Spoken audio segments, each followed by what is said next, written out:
Hello everyone, কেমন আছেন সবাই? আশা করি ভালোই আছেন। আমি চিন্তা করলাম এবারে ভিডিওটা একটু কনভারসেশনগুলো একটু বাংলায় হোক। বরাবরই তো ইংলিশ বলে আসি, এবার চিন্তা করলাম একটু বাংলায় হোক। আশা করি ব্যাপারগুলো আপনারা আর একটু পরিষ্কার হবেন। কালারের ব্যাপারে যদি আমি কিছুটা আর কয়েকটি ভিডিও বাংলায় তৈরি করি। মাঝখানে একটা দীর্ঘ বিরতি গেল, আমার শারীরিক অসুস্থতা, ব্যস্ততা সবকিছু মিলিয়ে। আবার চিন্তা করলাম নিয়মিত ভিডিও দেওয়া শুরু করব। সো সেই নিয়মিত ভিডিও থেকে এটা আমার প্রথম ভিডিও। এটা হচ্ছে একটা ফ্লাওয়ারের ভিডিও, নিশ্চয়ই অনেকে চিনেন। এটা হচ্ছে উইস্টেরিয়া ফ্লাওয়ার। আমি এটা ড্রয়িং ভিডিও দেইনি বিকজ আপনি ইন্টারনেটে সার্চ দিলে এই ধরনের উইস্টেরিয়া ফ্লাওয়ার অনেক ধরনের পাবেন। যেটা আপনার ইজি মনে হয় সেটা আপনি নিতে পারেন। আর অ্যাকচুয়ালি একটা ড্রয়িং করতে অনেক সময় লেগেছে, লাইক 2 days, এবং এত বড় ভিডিও দেওয়া সম্ভব না। আর দিলেও এটাকে খুব ফাস্ট ফরওয়ার্ড করে দিতে হয়, যেটা আপনারাও বুঝতে পারবেন না। ইনফ্যাক্ট আপনি যদি দেখেন যে কালার আমি এখানেও ফাস্ট ফরওয়ার্ড করেছি বিকজ সেম ইস্যু। প্রায় ছোট ছোট পার্ট করে 48টার মতো ভিডিও হয়ে যায়, তো ওগুলো একসাথে দেওয়া সম্ভব না। এই জন্য আমার সবগুলোকে মার্চ করে একটু ফাস্ট ফরওয়ার্ড করে ভিডিওগুলো দিতে হয়, বিকজ আপনারাও বোর হয়ে যাবেন, আমি নিজেও বোর হয়ে যাব।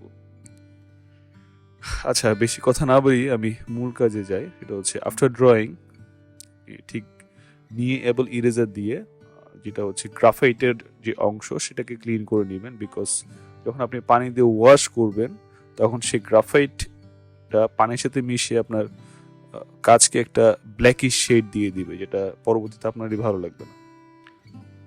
আর যে কালারটা আপনি দেখতে পাচ্ছেন সেটা হচ্ছে পার্পেল এবং ভায়োলেটের মধ্যবর্তী একটা কালার, এবং কালারটা কিভাবে তৈরি করেছি সেটা ভিডিওর প্রথমেই দেওয়া আছে। এবং এর আগেও আমার বেশ কিছু ভিডিও ছিল কালার নিয়ে, কিভাবে কালার তৈরি হয়, কোন কালারের সাথে কোন কালার মিশে কোন কালার তৈরি হয়, সবকিছুই দেওয়া আছে। কষ্ট করে একটু দেখে নেবেন। উইস্টেরিয়া ফ্লাওয়ারের ক্ষেত্রে যেটা হচ্ছে পাপড়িগুলো উপরের দিকে মুখ করে থাকে, সেই ক্ষেত্রে কিছু কিছু পাপড়ি ডার্ক শেডে যাবে, কিছু কিছু পাপড়ি লাইট শেডে আসে। এবং এই ক্ষেত্রে আপনাদের যেটা করতে হবে, প্রথমত ফার্স্ট যে শেডটা আপনি দিবেন সেটা হচ্ছে পানি কম মিশাবেন, পানি বেশি মিশাবেন এবং কালারের পরিমাণটা কম হবে। ওইভাবে করে আপনি সবগুলো পাপড়িতে একটা শেডিং দিয়ে দিবেন, এবং কিছু কিছু পাপড়ি একটু ডার্ক রাখবেন। আর সেটা তো জানেনই কিভাবে ডার্ক রাখতে হয়। সেটা হচ্ছে পানির পরিমাণটা কমিয়ে দিবেন এবং কালারের পরিমাণটা বেশি হবে, সেক্ষেত্রে কালারের যে থিকনেস সেটা বেশি থাকবে। আর কিছু কিছু পাপড়ি আপনার ডার্কে যেতে হবে, বিকজ উইথাউট ডার্ক লাইটের কোনো অস্তিত্ব নেই। ঠিক আছে? তো আপনার পাপড়ির পেছনে যখন ডার্ক শ্যাডোটা যাবে তখনই লাইট পাপড়িটা শো হবে। ম্যাক্সিমাম কাজে আমার দেখবেন যে সাবজেক্ট যখন লাইট হয় পিছনে ব্যাকগ্রাউন্ডটা একটু ডার্ক হয়, তখন সাবজেক্টটা দেখতে ভালো লাগে। সাবজেক্ট বলতে যে সাবজেক্টের উপর আপনি বেশি গুরুত্ব দিচ্ছেন, লাইক দ্যাট এখানের মধ্যে হচ্ছে ফ্লাওয়ার এবং প্রতিটা পাপড়ি, এইসব ব্যাপারগুলো আপনি একটু মাথায় রাখতে হবে। আর কালার ব্ল্যান্ডিং এর ক্ষেত্রে যেটা সবাই ভুল করে, এবং আমার কাছে আমার ইনস্টাগ্রামে অনেক কোয়েশ্চেন আসে এটা নিয়ে, যে কিভাবে তারা কালার ব্ল্যান্ড করবে, কিভাবে কি করবে সবকিছু। তো আমি সবসময় বলে আসি যে আপনি কালারটা দেওয়ার সাথে সাথেই আরেকটা ব্রাশ রেডি রাখবেন, যে ব্রাশটা হচ্ছে পানি থাকবে অনলি। তো কালারটা দেওয়ার সাথে সাথে ওই ব্রাশটা দিয়ে হালকা করে একটু মিশিয়ে দিবেন আপনার কাজের সাথে, দেখবেন এটা অটোমেটিক্যালি ব্ল্যান্ড হয়ে যায়। ম্যাক্সিমাম ওয়াটার কালার খুব মেসি হয় আপনাদের, তো ওই মেসিনেস থেকে বাঁচানোর জন্য আপনাদের যেটা করতে হবে, কালারটা দেওয়ার পরে ব্রাশটা দিয়ে হালকা করে টেনে দিতে হবে। এইভাবে আপনি অনেকগুলো লেয়ারে যেতে পারবেন।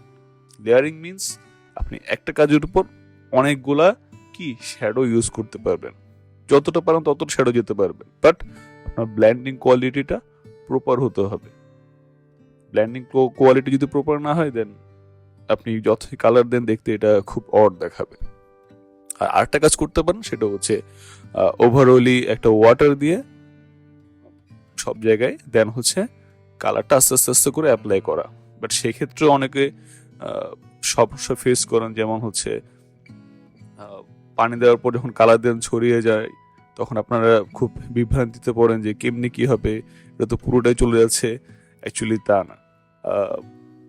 এটা কালার যখন বসবে, কালার তার জায়গাটা তো আপনি দিচ্ছেনই, অন্য জায়গায় চলে যাক, সমস্যা নেই, ওইটা আপনি পরবর্তীতে একটা ডার্ক কালার দিয়ে দিলে সেটা কভার হয়ে গেল। আপনি যদি ব্যাপারটাকে ইজিলি নেন, দেন ব্যাপারটা আপনার কাজটা আপনাকে খুব ভালো আউটপুট দিবে।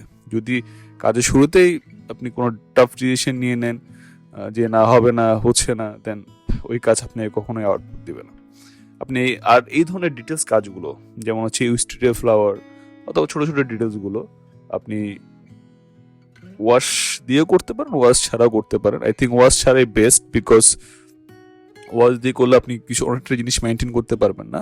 তো এই ক্ষেত্রে যেটা হয়, প্রতিটা পাপড়ি ধরে ধরে আস্তে আস্তে আস্তে আস্তে করে কালারগুলো শেষ করে দেন শেষের দিকে আপনি ব্যাকগ্রাউন্ডের কালারটা দিবেন। এতে কি হবে, আপনার কাজটা দেখতে ভালো লাগবে, কাজটা গুছানো হবে, আর আপনি অনেক অনেক ডিটেলসে যেতে পারবেন। অ্যাকচুয়ালি আমি ডিটেলিং কাজ খুব পছন্দ করি, এই জন্য প্রতিটা কাজই ডিটেলিংটা রাখার চেষ্টা করি, আর ডিটেলিং ছাড়া খুব একটা মজাও লাগে না। তো আপনারা যারা মোটামুটি ডিটেলিং পছন্দ করেন, তারা এইভাবে প্রতিটা স্টেপ আস্তে আস্তে আস্তে করে আগাবেন। প্রথমে ফার্স্ট কালার দিবেন, সেকেন্ড, এবং দেখবেন কোথায় ডার্ক আছে।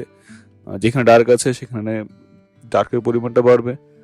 ডার্কের পরিমাণ বাড়বে মিন্স আপনার কালারে পানির পরিমাণটা কম হবে, কালারটা বেশি হবে। ঠিক আছে, তাড়াহুড়ো করার দরকার নেই, আস্তে আস্তে করে আগাবেন। এবং একটু শুকানোরও সময় দিবেন, বিকজ অনেক সময় দেখা যায় শুকানোর পর এটা কন্ট্রাস্ট একটু চেঞ্জ হয়ে যায়। এরপর আপনি আস্তে ধীরে আগান, বাট ধৈর্য হারাবেন না। ধৈর্য হারালে কখন আপনার এই ওয়াটার কালার আপনি কখনোই শিখতে পারবেন না। ওয়াটার কালার হচ্ছে টোটালি ধৈর্যের ব্যাপার। দেন এইভাবে আগান প্রতিটা স্টেপ, আমি তো দিয়েছি। আর আমার এই ভিডিওটা আমি দুইটা স্টেপে শেষ করব। এটা ফার্স্ট স্টেপ, জাস্ট ফ্লাওয়ারগুলোকে কিভাবে করছি, কোন শেডে যাচ্ছি, কিভাবে লাইটিং শেডগুলো বের করে আনছি, এইসব এটাতে দেখবেন।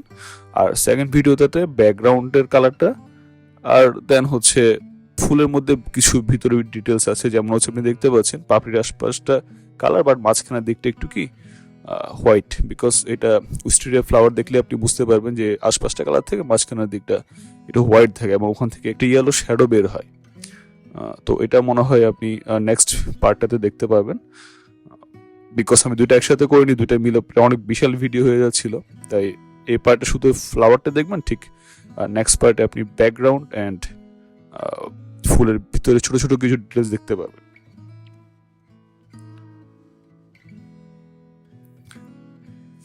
ঠিক আছে, তাহলে আপনারা ভিডিওটা এনজয় করেন আর কমপ্লিট ভিডিওটা দেখবেন, বিকজ চাইলে স্কিপ করতে পারেন, সমস্যা নেই, বাট ফুল ভিডিওটা দেখলে আপনারই সুবিধা, তাহলে বুঝতে পারবেন আমি প্রত্যেকটা স্টেপ কিভাবে কমপ্লিট করেছি এবং প্রতিটা জিনিস কিভাবে ধরে ধরে ধরে ধরে করেছি। ঠিক আছে, ভালো থাকবেন, আর নেক্সট ভিডিওতে দেখা হবে।